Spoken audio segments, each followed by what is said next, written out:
Hello, ladies and gentlemen. Hope everyone's having a wonderful day. Um, Today on the show, we had a little bit of technical difficulty in the beginning, but we got Ben back and only lost about a minute and a half, 2 minutes worth of conversation, so it's not that big of a deal. But I want to take a moment to thank Ben for taking the time of his schedule to do the show. Thanks everyone again for listening, and I hope you enjoy the first interview for the show, and hopefully we'll get more lined up. I know we've had a couple people drop out, but Benjamin Smith is a good friend of mine, and he never fails to entertain. So hopefully you guys enjoy, and let's get right into it.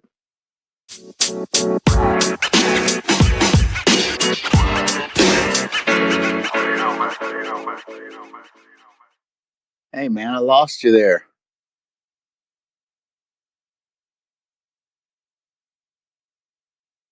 Can you hear me? Maybe I'm running off my Wi-Fi. How about that? Can you hear me now?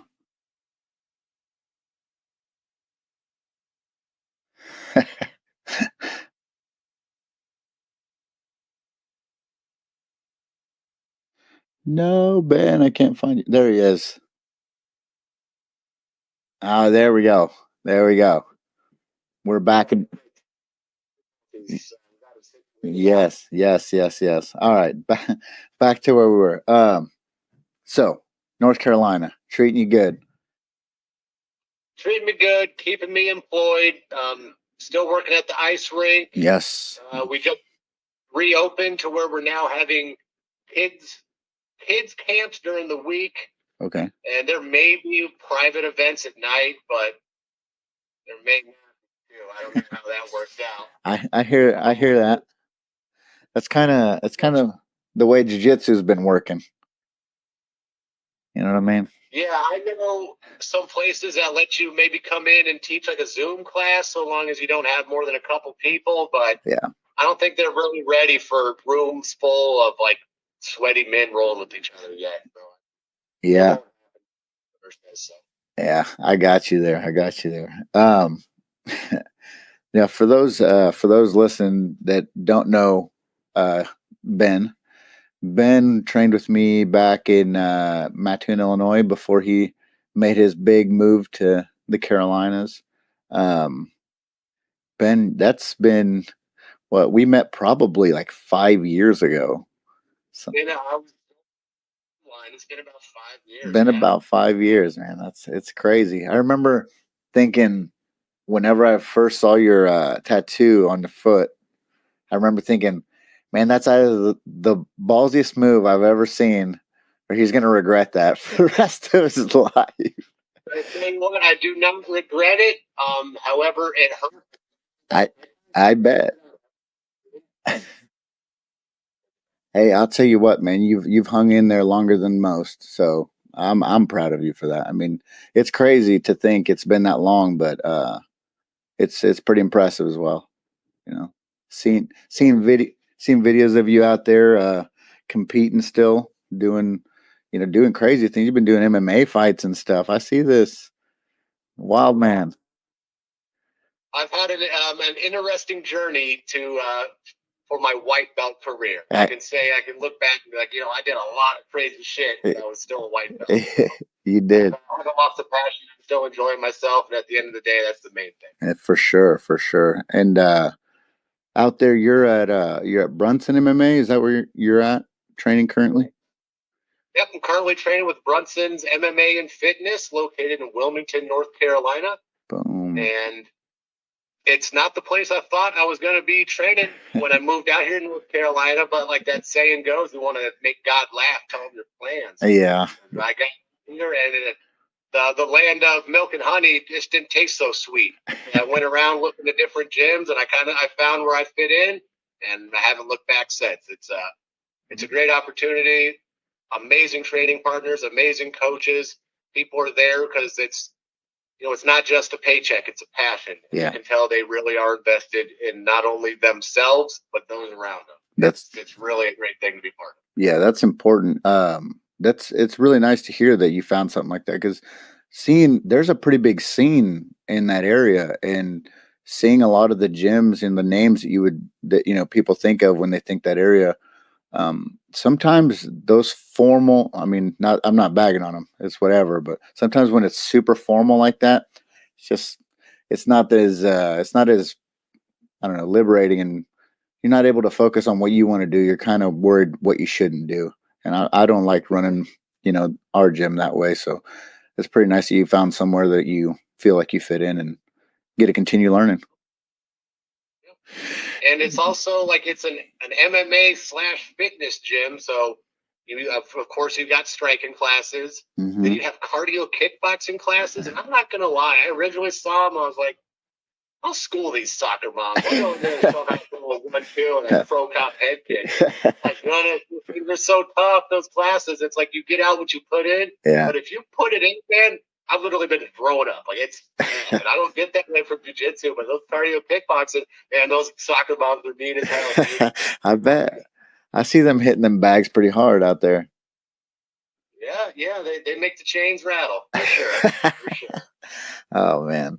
So how you been? What you been up to other than working and this beautiful quarantine that we've been stuck in? Well, I've been getting into I guess reigniting a passion with like mountain biking. Okay. Getting out, hitting trails, trying to find a way to keep myself from turning into a just anthropomorphic blob of jelly. Yeah. In the meantime, to come back to the dojo, being like 340 pounds, and my only technique is the flubber smother. Yeah. So I'm trying to keep myself in shape the best I can. Besides just working out in the house, you got to get out. You got to do something. Oh, you for sure. Go crazy if you don't.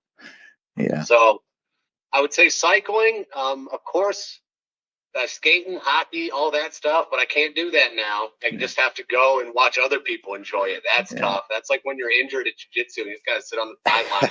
The worst. Well, I wish I could. Yeah. So whenever we can get back to skating again, that's my thing. My favorite thing is Tuesdays and Thursdays. So I go to the morning jiu-jitsu, then I go and get my ice skating on, then I go to the nighttime. So I got my double days in jiu-jitsu, and I get to skate in between. There you go. My life is Yeah, you're gonna have some killer ankles, man. It's gonna be impossible to ankle lock you. I just got caught with the meanest straight ankle lock on, I believe it was Thursday, and I did my beautiful technique. I pinned the foot, I hopped over the side of the leg, and then the guy, like a total barbarian, he went belly down. I was like, oh, I knew I was in trouble. I'm like, I'm not even going to fight it. I like using my legs. Yeah. So.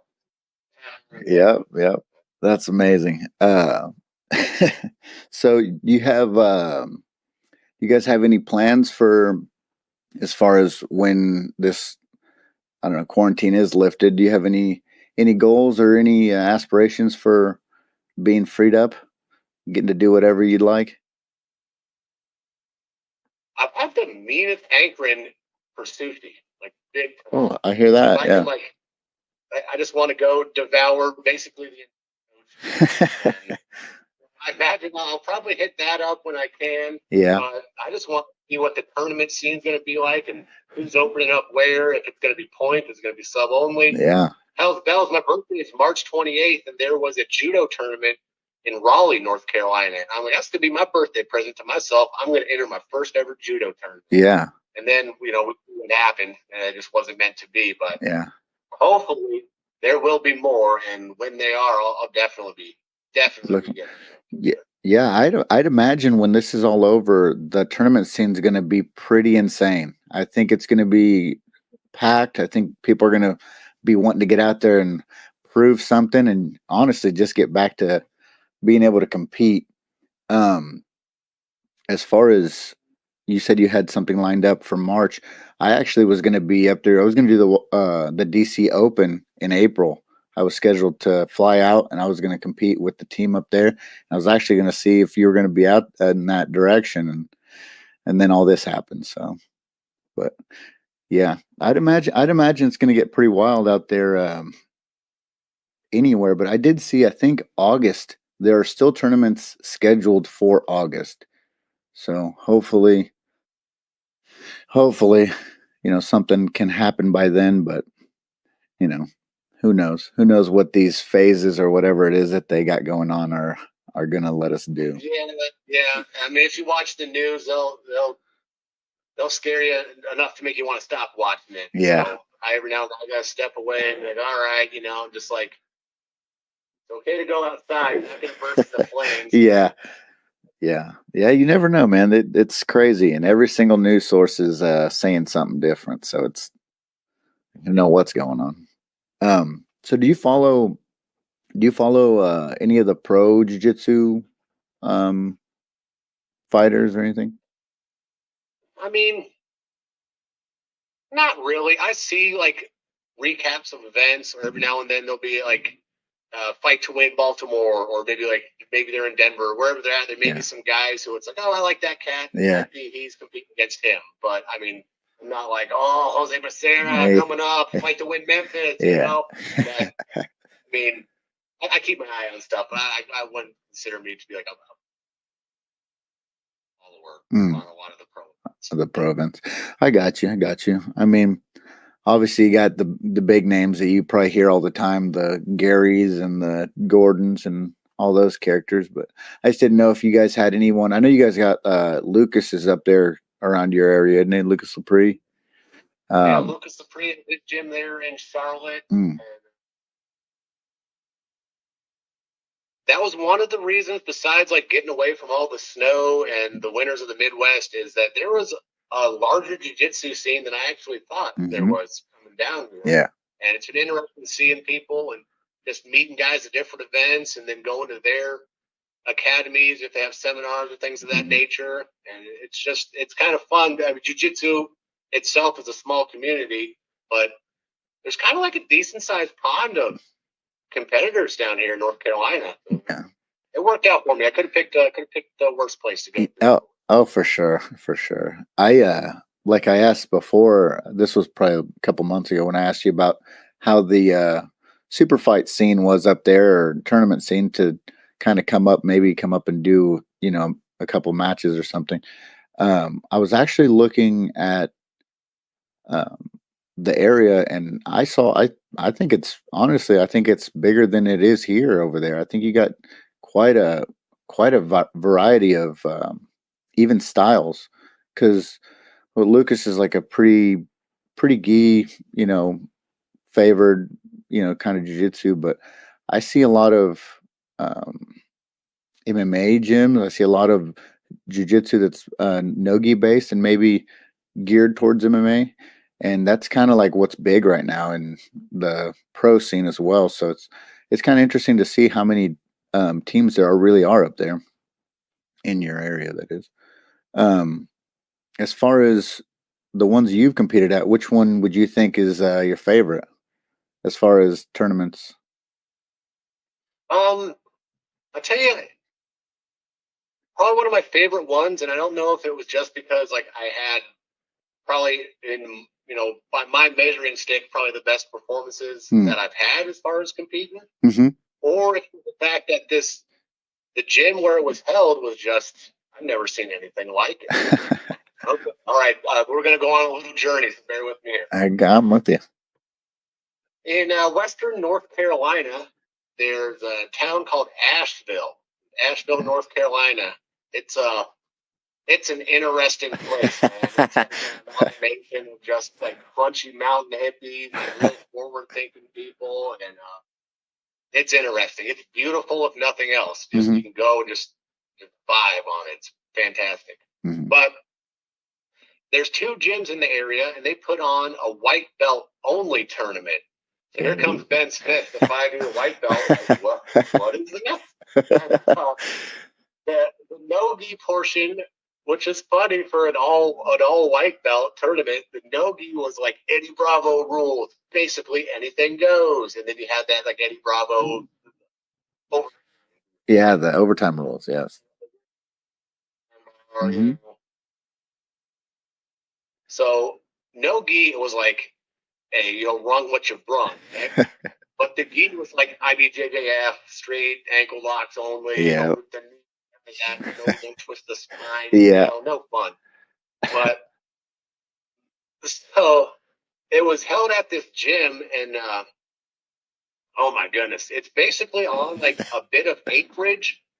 Okay. That some students live at as well. So it's like a compound, almost like the BMF ranch out there. There you go. Cowboy Cerrone, yes. It's just all jiu-jitsu and some judo, but the whole place, man, it's got like tires filled with sand stacked up on top of each other, building staircases, graffiti all over the place, like beautiful murals everywhere. Just like a 2-mat setup, but the mats were probably about the size of mat. What size mat do you have there in your place? I would say it's like 600 square feet or something like that. 700 square feet. It may be like 700-800 with those 2 mats put together. And but it's just an amazing vibe they got going on there. It's like pay what you can. It's not like $50 a month, $100 a month. It's sort of like pay what you can. It's real like that kind of like a bartering, like commune sort of deal. Give and take situation. They built they own the property. They built the building. They don't pay rent, so they can just charge whatever. Yeah. It was just rad. Hell, I had an amazing time. I entered every division I could. I got smoked in the absolute no-gi. Yeah. I went against some gorilla-looking monster, and he just gave me all the business. Yeah. But I think I had 9 matches that day. I won 7. Hell yeah. I hit a baseball bat choke. And baseball bat chokes have a special spot in my heart, and I pulled it out of my hands. Yeah. But I hit it, and I got it, and I just didn't give up. I know, like, I'm at that point in my white belt journey. Yeah. Where if I get that good on a baseball bat, you're done. Yeah. You're just done. You're going down. I love it, man. I love it.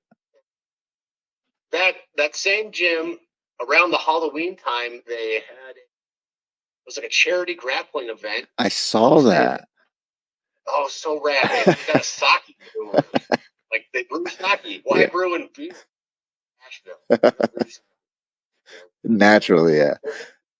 Sake brewery, like outside in the beer garden, and they threw some mats down, and they had DJs spinning on the 1s and 2s, and you could wear your costume. Like, I saw a T-Rex go against an Amazon woman. Oh, man. All the proceeds were like a homeless organization. Like, they help the homeless there in Western North Carolina. I'm like, that's awesome. That is pretty awesome. My culturally insensitive self, I didn't even think about it until afterwards. I showed up like a 20s era depression hobo. I saw that. And then I got there, and it started 2 and 2 were putting together. I'm like, oh my goodness, I'm at a benefit for homeless people, and I'm dressed up like a homeless guy. It's too perfect. It's too perfect. Yeah. But I mean, I made him remember. I went in. I fought. Yep. Who was the guy wearing the red gi from Street Fighter? Ken. I fought Ken. You saw a 20 like era depressed hobo fighting Ken from Street Fighter. Yeah. I didn't see that one. What a trip, man. Yeah. Man, just looking at the little bit you posted on that, I was like, I didn't know what was going on. I didn't know if you guys were just joking around or if there was an actual tournament, but it was cool seeing like just the group of people. I was just like, you can tell these people are from like everywhere. It's like, to come together and do that. It was rad. The referee was Wayne it was Garth from Wayne's World, but like the event promoter was Wayne. Wayne and Garth were putting it on there. Nice. It was awesome. There wasn't a ton of competitors, but after it was over, it was kind of like, hey, like Wayne, you can call out the Hobo Clown or T-Rex. Why don't you call out the SoundCloud rapper? And it was like any donation is going to just like $5. Like, I'm gonna challenge you, Jose, $10. And all the money went to the homeless shelter. That's pretty cool. It kind of makes me want to try and do something like that here in the Wilmington area. That way I don't have to drive clear across the state to do it. And with as many gyms as we have here for a good cause, I think we could make that happen. Oh, for sure. Especially with everything going on, once this is open, if you do something like that and put something good behind it, and I think everybody will come out. Everybody wants an excuse to compete anyway. It just make it that much better. Yeah. And just tell it's for a good cause. Like, well, okay, I could spare. Yeah. Exactly. Especially with, hey, these tournament fees are getting outrageous. I don't know if you've been to one of those IBJJFs lately, but if you do 2 divisions, it's like $200, buddy. I haven't, and that's because I haven't got my registration card. I'm like, oh man, I got to pay to get my card now, and yeah. So let's go to this tournament that costs $20. See what's up. Yeah, I hear that. Speaking of which, any idea when you'll get that new strap, that new color blue? Well, the other day we were in class and we were rolling around for the Zoom. Yeah. And I dislocated my coach's thumb. Oh, accidentally, of course. Accidentally, but so he was making the joke that when promotions come around, it's going to actually be a demotion for me, and I'm going to have to fight the juveniles, and it's got to shave off my mustache, tell everybody 16, and I'm like a green belt or whatever. But I hope he's joking. Yeah. But yeah, we were all geared up. That was our thing. It was January. We were going to have promotions, and then Derek had a fight, and so they're like, well, let's push it off until February, because it would be nice if Derek could be here, naturally to the gym. Yeah. And then that fight got scrapped and it moved to March. So I was like, okay. Oh no. So right now it's lingering. It's lingering, huh? It's like, I think it's coming. Yeah. I definitely, last time you were up here, I definitely think that you're definitely ready for it. I think you've improved, leaps and bounds. I can tell you've been studying and practicing, the things that you want to get good at, and it's good to see. Like I said, it's good to see them out there.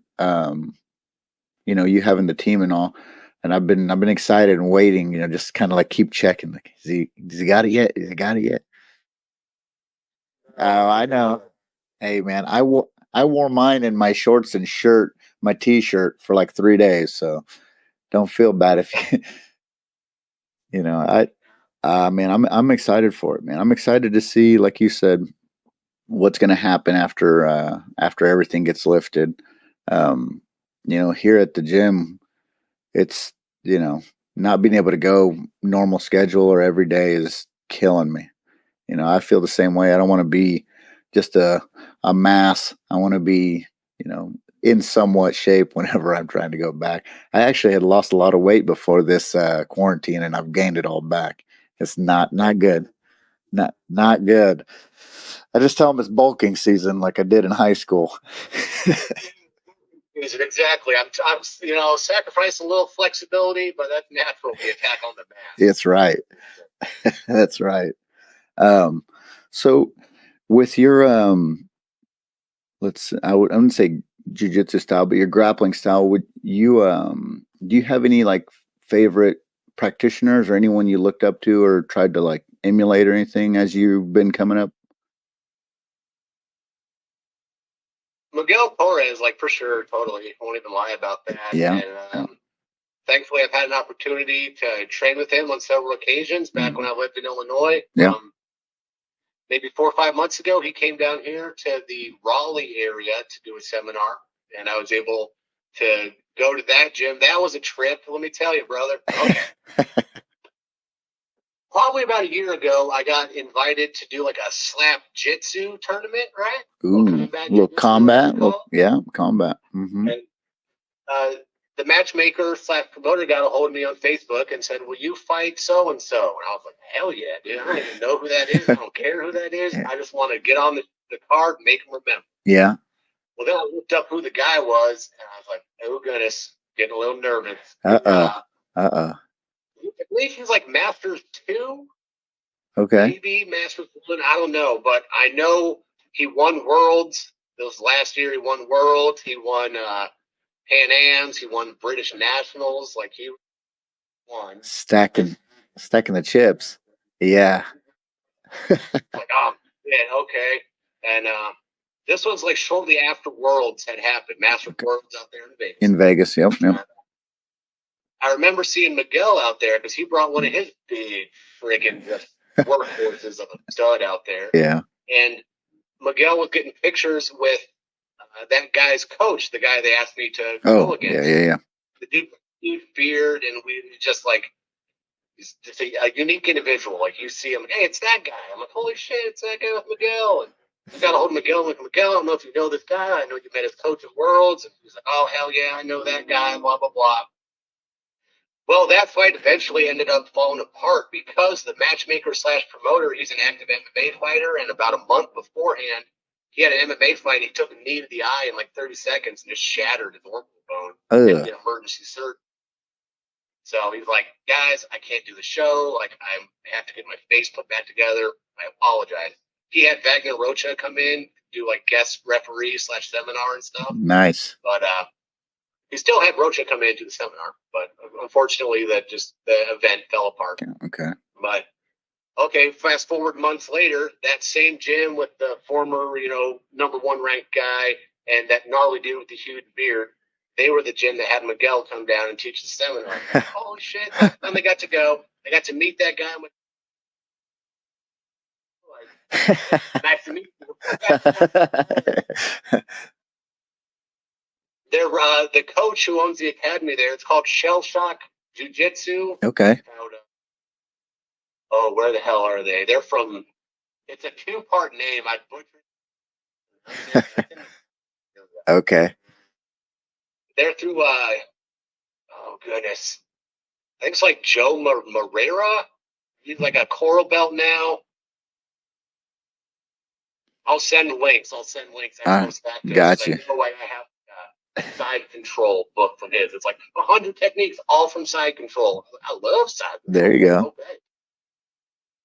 Okay. That guy, I had wanted to meet him because we both have giant beards at the time. Yeah. I don't have it now. Oh, I've seen it. The beard's not as big, but the personality will never fade. You got it, man. You got it. Like, it's like that's back when my jiu-jitsu was not as powerful as my beard. There you go. It was just interesting finally being able to go and meet those guys who I've like been seeing in the area, kind of like the big fish down here, and it's like gave me a reason to see Miguel again, who's definitely an inspiration as far as the jiu-jitsu game with that constantly attacking, sort of like that Dan Gable mentality. Yeah. Your best defense is the overwhelming and unstopping offense. To attack. Mm-hmm. Not necessarily abandoning position for the submission, but also submit, go, chase them, grind them, actions faster than reaction. Put them on and make them remember. You can go out in a blaze of glory or a poop of smoke, and the choice is yours, but for sure, make them remember. And that too. And one of the coolest things, which really stuck with me with Miguel, was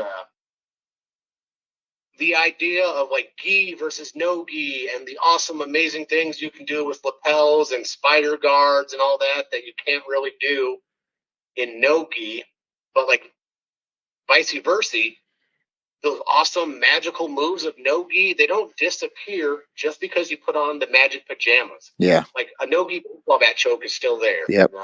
Like you just have more options because now you got collars, son. Yeah.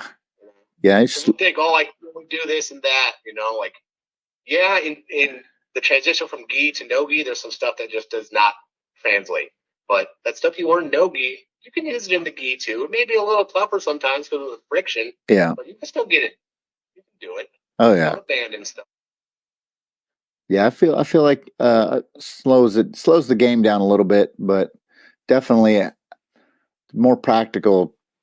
I say that because I do a lot of no-gi now, but it's more practical than the gi as far as limiting yourself to what you're going to do. I like no-gi a little bit more right now. But I kind of equate it to motorcycles and like flat rockets versus cruisers. Yeah. They're both awesome. They're both motorcycles. They're just awesome for different reasons. For sure. They're like unique in their own way and fun, because of differences. Yeah, both badass. Yeah, I Yeah. know. And I also love lapel. Like I was thinking of making an OnlyFans account and like labeling it as like extreme lapel bondage, just like choking fools real crazy with like your lapel, my lapel, like a ref's lapel, we're doing any lapel. Oh man, $5, $5 a month, lowest tier. Man, I'll do a bundle deal. I'll do like $12 for 3 months. How's that sound? How's that sound? Oh, that's amazing. Do it, 100%. I love the gi, but Yeah, also I also like being sweaty and able to slide out of arm bars or like shoot at darts. The for darts are sure. probably my favorite. That's your boy Noah's favorite. It's Hmm. got these long dangly arms. I love smashing half guard and just when you shoot that underhook, I was like, you can eat some shit. How about that? You know, Yeah, crank Japanese neckties, all the little variations, like ratcheting dudes down, going over to arm in guillotines, anacondas. Like, yeah. That's hey, that's his favorite. that is that's Noah's favorite move, and you guys should have a good old Darce off if you ever come back down here because he claims that he's got one of the best ones. I told him, I said, I don't know, man. I've seen some good ones out there. Yeah, We, I mean, I would like to consider maybe I have one of the best ones. there you go. So we might have had good old Scandinavian Darson. There you go. Let me tell you. We did. I kind of came up with like a defense for the Darce, and we call it the Luke because of obviously they call it Darth Vader and the little shirts that they got out there. So I call it the Luke.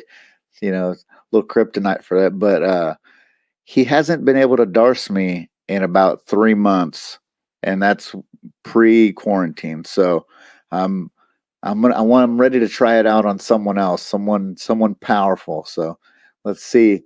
Next time, next time you you come down, I'll try to see how good it is. But yeah, dude, no, we'd love to have you down here anytime you're in the area, anytime for sure. Well, that was another instance of Corona just laughing at me and my plans. I had Yeah. that judo tournament for my birthday, but there was a sub only tournament and like I think a U.S. grappling going Mm-hmm. on that month of March. And Yeah. then April 2nd, they had the submission challenge with like the cool flower life. Yep. Yep. Yeah. That's the mission challenge. I got one of those up on the wall. Love that. That was a fun one. That was my Yes. first tournament where I had two Darces on. One was a Darce, and one was kind of like a Japanese necktie where just ratcheted down and Yeah. didn't let go.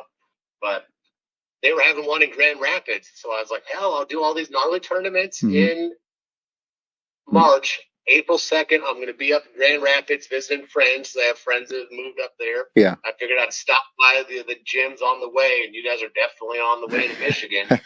But yeah, it wasn't meant to be. It wasn't meant to be. yeah. That's the way it feels like with everything right now. It's just I'm getting a lot of stuff done, as I'm sure everybody is, but I'm not getting the stuff done that I wanted to get done. Trying to, yeah.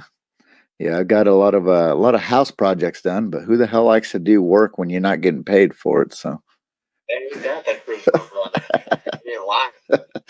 oh man, so how's life on ice? How's that before quarantine? How's just skating around?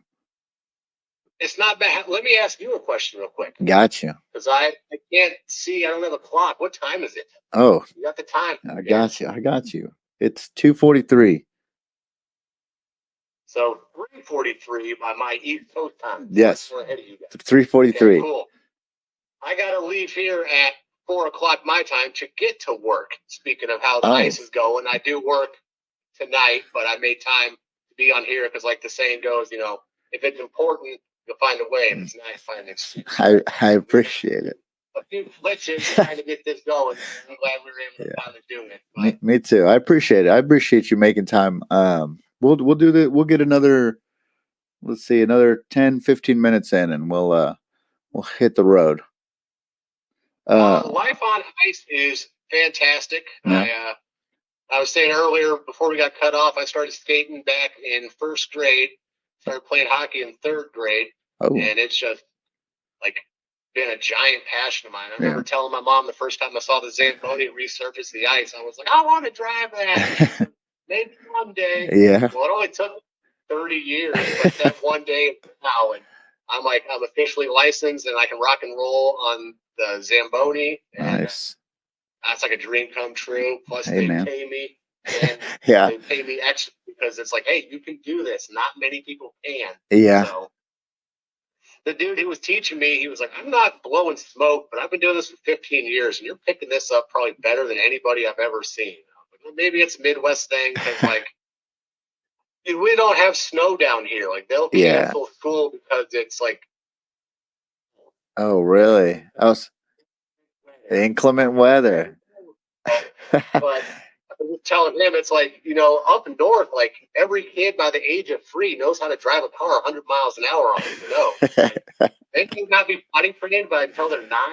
Like, they know how to drive on snow. Yeah. So, I don't know. It's not like you're driving really slow on the Zamboni. Like, just don't slam into the boards, and it's pretty much easy. Yeah. That's pretty awesome. So doing that, like, the coolest, just seeing all the little kids, the best thing is like seeing those little kids who come to public skate, and then they go to the Learn Play program, and we have a bunch of donated gear from the kids.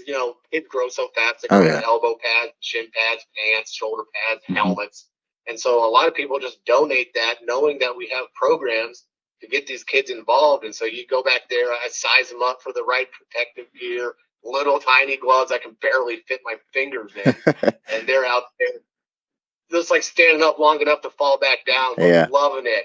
Hell yeah, I remember 3rd grade Ben Smith was in that same spot, just thinking it was the coolest thing ever. And seeing those kids after a couple months, they're trying out for the hockey teams, they're making travel teams, they're going all around the East Coast playing and stuff. And like, it's just really cool. It's cool to be involved in something that you really enjoy. And I understand finally after many years of working that if you do something that you enjoy, it really doesn't feel like work.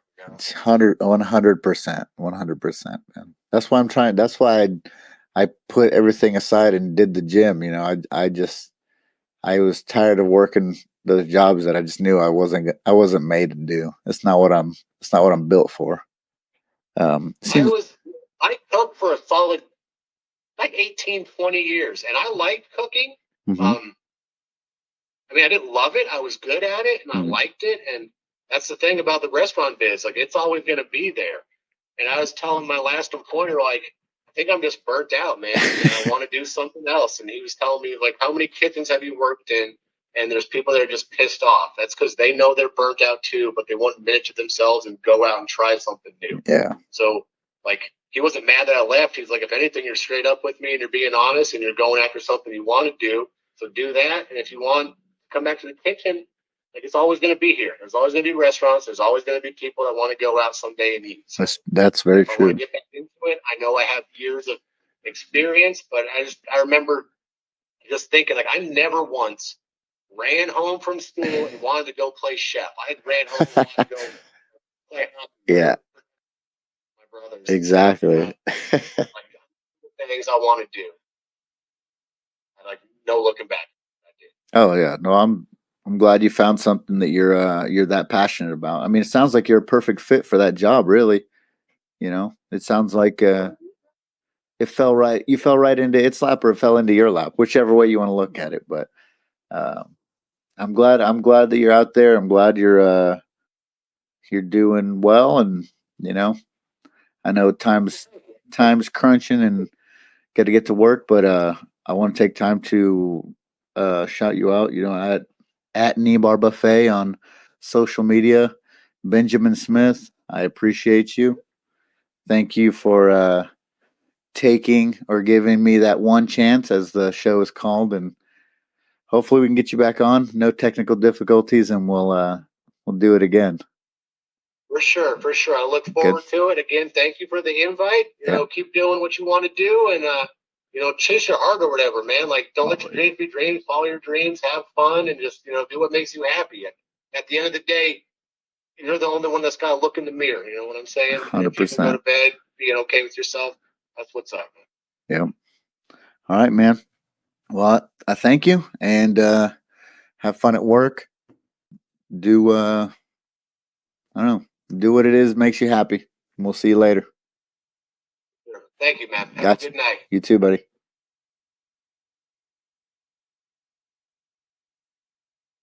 Oh.